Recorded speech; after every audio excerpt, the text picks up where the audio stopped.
Hello, this is Thami Kabbaj. Welcome to this new course, The Psychology of Trading, the Key to Success. Learn how to manage your emotions. Detailed plan, part 1. Trading psychology is the main reason for failure in trading. The market chaos encourages irrational decisions. The dangers of knowledge and beliefs in trading. The influence of emotions during decision making.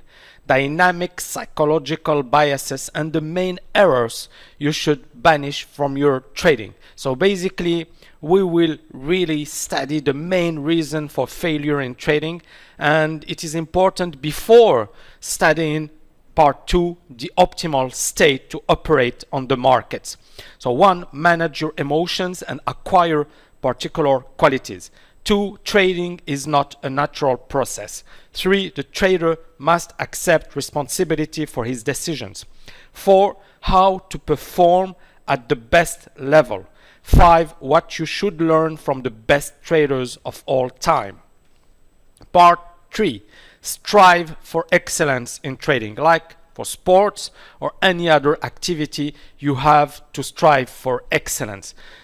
Number 1, why is it so difficult to succeed in trading? 2, how to become a top trader. 3, develop a strategy to become a champion. 4, are great traders born? And 5, comments on some of the best traders of the 20th century.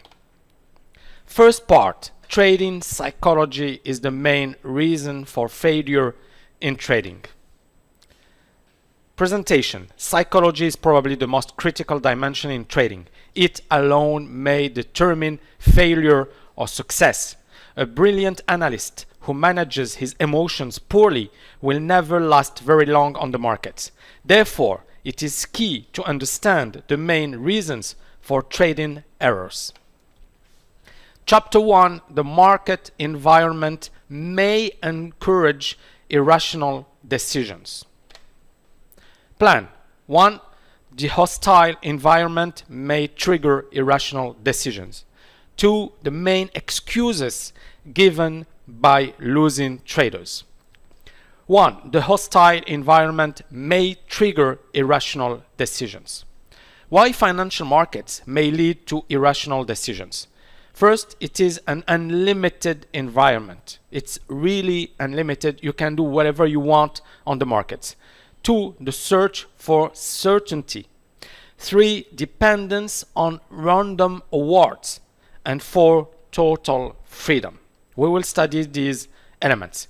So, number 1, the unlimited environment of the markets. Markets offer an unlimited environment. No beginning, no middle, and no end for a position. You have to choose the beginning. So when you open a position, how you manage it, how you exit it. This is not the case even at the casinos. So we can understand the difficulty of financial markets. The trader will have to choose the time to buy a stock, to sell it, or to do nothing.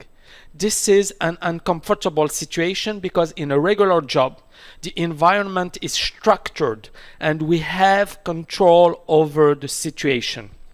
This is not the case on the markets. The search for certainty. Problem. Stock movements are random, so they can do whatever they want. Despite this, most traders are looking for a sure thing, a trading system with no losing phases. We can remember LTCM, so it's a huge hedge fund that was managed by Nobel Prizes, and these guys, they wanted to find a sure thing. They wanted to invest. They thought they found something, a perfect system that will enable them to win whatever the market's conditions are. Kerviel is another case, so it's interesting case because also when he talked about what he was doing, he said, I had a sure thing, but there is no sure things on the market. And last but not least, quantitative funds. Also, many are trapped by the sure thing problem. So the myth of the alchemist is here to last. Dependence on random rewards. Financial markets attract thousands of amateurs every year. As for casinos, the whole industry is based on dreams of instant fortunes. Individuals have a real need for adrenaline that they believe the markets will allow them to satisfy. This approach may have harmful consequences. The addiction phenomenon is often present in the financial markets. Trading attracts many individuals for the wrong reasons. Many individuals want to become traders for the freedom it may provide. Possibility of unlimited earnings without having a terrible boss. You can choose your hours, you can work few hours, you can live wherever you want. However, financial markets are a somewhat unstructured environment where everything is possible. The trader is free to buy, to sell, or to do nothing. Problem: the total freedom sought by individuals does not encourage them to set rules, and even less to respect them. Financial markets are a dangerous place. They may trigger many psychological biases that you did not even imagine. 2. How traders justify their failure. Reason often mentioned by traders to justify their failure. The first reason is conspiracy theory. It's really popular. Second one, limited capital. Third one, the volatility or irrationality of the markets. That was the case of Julian Robertson, a very famous hedge fund trader who managed the Tiger Fund. And 4, the markets are not volatile enough and offer few opportunities. So, conspiracy theory. Markets are manipulated. So basically, when you meet a trader that is losing money, he will tell you markets are manipulated and I cannot make money because there is a conspiracy theory. In fact, it is very difficult to manipulate a market in the long run. Paul Tudor Jones said it really nicely. Manipulation is possible in the short run, but not in the long run. And there was this case study, the Hunt brothers. I don't know if you've heard about them, but Hunt brothers were very powerful in the 70s on the silver market. They tried to corner the market, basically to have a huge position on the silver in order to control prices. What happened to them is that there was a new law, they lost everything and they were ruined. So basically, is it possible to manipulate the market? Yes, it is possible to do it in the short run, but in the long run, it is quite impossible. And last but not least, where are the customers' yachts? It's very interesting because the thing is, when Fred Schwed, so basically he was talking about a client or a guy who went to New York and he was watching the yachts of bankers, brokers, and then he answered his guide, where are the customers' yachts? Basically, we have the yachts of the brokers, we have the yachts of the bankers, but we don't see the yachts of the customers because brokers are making huge amounts of money, bankers also, and the clients are losing money. So basically, what I mean by this is that you have to be very good in order to make it on the markets. You have to be really disciplined, and if you are like a herd, you will never make it. So there is no conspiracy theory, there is no manipulation, but the manipulation is yourself. Basically, you are the reason for your own failure. Markets are too volatile. So this is a very interesting quote of Julian Robertson. As I said, he was the hedge fund manager of a very famous hedge fund. And I will read it because it's really interesting. As you have heard me say on many occasions, the key to Tiger's success over the years have been a steady commitment to buying the best stocks and shorting the worst. In a rational environment, this strategy functions very well.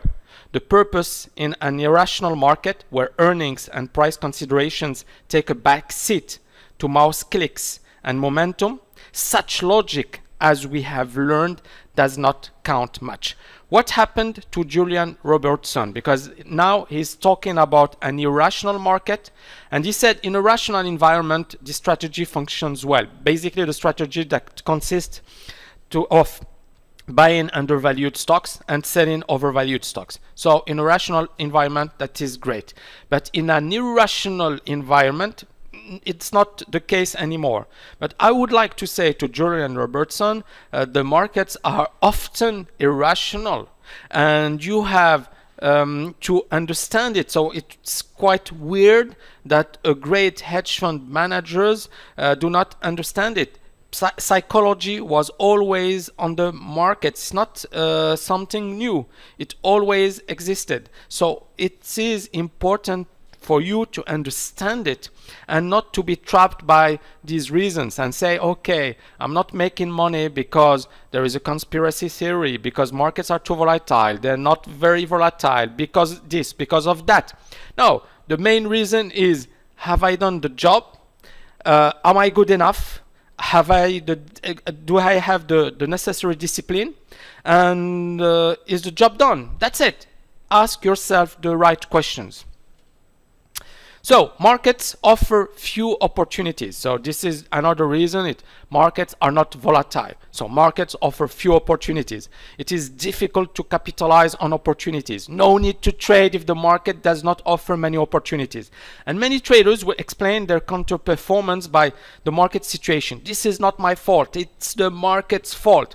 I would say they are right, because myself, when the markets are not very volatile, it's not very easy to make money. But basically, that's the rule. We have to accept it. Sometimes we will make money, sometimes we won't. That's the rule of the game. So you have to adapt to the market and stop saying it's not my fault, it's the market's fault. No, the market is here. It gives you opportunities. Sometimes it doesn't give you opportunities, but it's in your trading plan. You have to understand it. You have to know that sometimes the market is interesting and sometimes it is not. Full point. The main reasons for traders' failure. Justifying failure with the reasons mentioned above is frequent.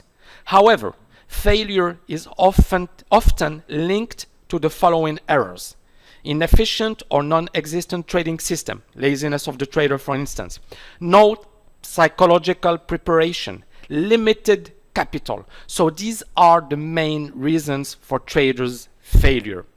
And justifying failure, it's so easy to justify your failures. But the most important thing is to understand why you failed and try to find solutions. That's the main point. Take responsibility. These reasons and the reasons we talked about are sometimes legit, but they don't necessarily prevent some traders from achieving solid gains. Basically, you have 10% of people who will make it and 90% who will lose. You take whatever activity you want, you will find the same percentages. So basically the thing is, if I don't make it, I have to understand why. And is it possible to make it? And if yes, how? So the first step towards success is take responsibility. The trader must avoid accusing others and assume full responsibility for his actions if he wishes to succeed on the markets. It is really key.